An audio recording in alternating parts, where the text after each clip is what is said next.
Le shiatsu, c'est une technique de traitement manuel qui a été mise en place par les Japonais, mais qui vient de la médecine chinoise.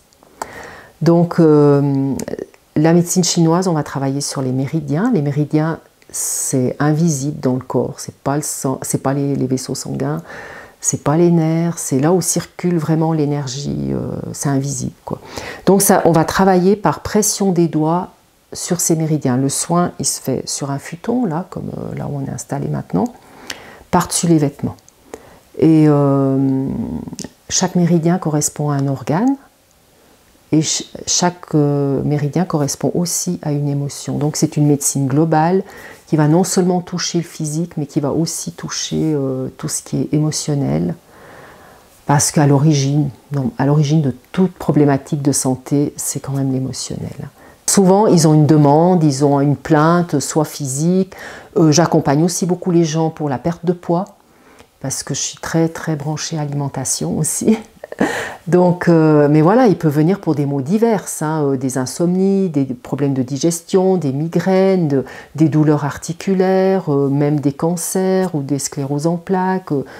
Peu importe, vraiment, on peut tout approcher avec le shiatsu. Ça ne veut pas dire que, voilà, je ne fais aucune promesse de guérison, mais il y a un mieux-être qui va s'installer, mais il y a quand même beaucoup de transformations et oui, de choses qui se guérissent. En shiatsu, on travaille d'un point de vue énergétique, on va travailler sur le ki. Le ki, c'est l'énergie. C'est le prana, c'est aussi ce qui est intéressant dans l'alimentation vivante, c'est de trouver cette énergie vivante. Donc on va travailler uniquement sur cette énergie, on ne va pas se focaliser sur un symptôme. Ben moi j'ai reçu un shiatsu une fois et j'ai trouvé ça tellement génial parce que c'est waouh, c'est tellement apaisant. Il faut savoir que non seulement ben, ça va traiter aussi, on peut traiter des pathologies avec, mais il y a un effet apaisant, un effet de recentrage parce que les pressions vont vraiment au centre du corps et c'est une manière de se retrouver soi-même aussi. Et waouh, c'était tellement génial que j'ai dit ça, je dois apprendre. Parce que je faisais déjà des massages, ça fait des années que j'ai fait plein de cours en médecine alternative, fleurs de bar, homéopathie, l'alimentation vivante, les rebirths aussi, le décodage psychobiologique, enfin voilà, j'ai fait plein de choses. Et voilà, ça m'a toujours attiré ce domaine. Et puis j'aime, c'est mon truc, hein, j'aime être à l'écoute des gens et puis je sais lire, écouter entre les paroles et sentir, voilà, il y a aussi de l'intuition, ressentir qu'est-ce qu'il faut traiter chez cette personne, comment il faut la guider pour que, voilà, qu'elle se retrouve elle-même et qu'elle retrouve cette joie de vivre. Et ça, c'est ce que je souhaite à chacun, c'est ça. Je parle toujours d'alimentation parce que c'est quand même la base. Et puis comme les gens souvent mangent encore 3 fois par jour, eh ben, ils peuvent choisir aussi à chaque fois qu'est-ce qu'ils veulent mettre dans leur corps. Et c'est vrai que c'est un apprentissage à faire, un entraînement à faire pour avoir ce réflexe de se dire, voilà, là je vais manger, c'est ce que j'appelle manger en conscience. Quel est le but de ce que je vais mettre dans mon corps? Est-ce que je vais amener des toxines? Est-ce que je vais amener de la vie? Est-ce que je vais l'encrasser? Est-ce que mon corps c'est une poubelle ou pas? Est-ce que je veux que ça rayonne? Se poser les bonnes questions. Et c'est pour ça que j'aime mieux des fois parler d'alimentation en conscience.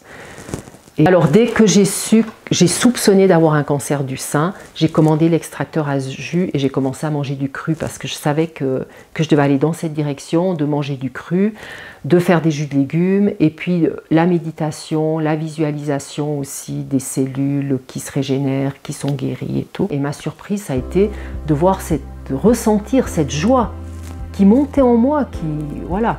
Parce que l'alimentation vivante, elle va changer la chimie du corps, donc au niveau hormonal, et favoriser que les hormones du bien-être.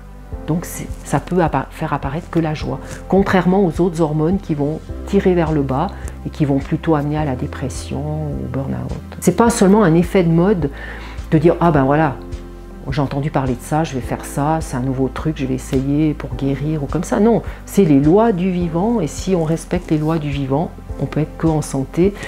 Alors l'alimentation vivante, c'est le végétal cru. Donc ce sont les légumes, les fruits, les oléagineux, les algues, les jus de légumes, les graines germées et les pousses. Tout le reste, et donc cru, hein. Et tout le reste, c'est pas du vivant. Et les graines germées, c'est vraiment des bombes énergétiques. Vraiment pour les gens qui sont fatigués, voilà, qui ont des coups de mou, plutôt que de prendre des compléments alimentaires, bah, faites germer des graines, faites des pousses, aussi des pousses. Les pousses, ça pousse sur la terre et voilà, il y a la chlorophylle en plus. Hein. C'est pas tout à fait pareil, mais c'est quand même une bombe énergétique aussi. C'est vraiment une démarche. D'abord, bah, c'est quoi la vie? Qu'est-ce que je viens faire sur cette terre? Voilà, quel est le sens de la mort aussi? Qu'est-ce que c'est être vivant? Qu'est-ce que c'est le vivant? Et ben, les êtres humains, ce sont des êtres vivants. La nature, on peut observer la nature, les animaux, les plantes, enfin tout est vivant. Mais qu'est-ce qui fait ce vivant? C'est de nouveau de l'invisible, c'est une énergie invisible. On peut pas, je ne peux pas vous montrer là, je ne peux pas montrer qu'est-ce que c'est être du vivant. Être vivant, c'est invisible, c'est comme les méridiens, c'est invisible. Pour moi, maintenir la vie dans le corps, c'est lui donner de la vie. Si je lui donne un aliment qui est cuit, c'est mort. Ça va remplir mon estomac, mais ça ne va pas réellement me nourrir. Ça va calmer une sensation de faim, mais une pseudo-sensation de faim, parce que c'est même pas ça la faim encore. Et nourrir, c'est comme, moi j'aime bien donner l'exemple, pour ceux qui ont des plantes, on va arroser les plantes, ben c'est comme d'aller arroser chacune de ses cellules pour lui donner les nutriments dont elle a besoin, avec amour.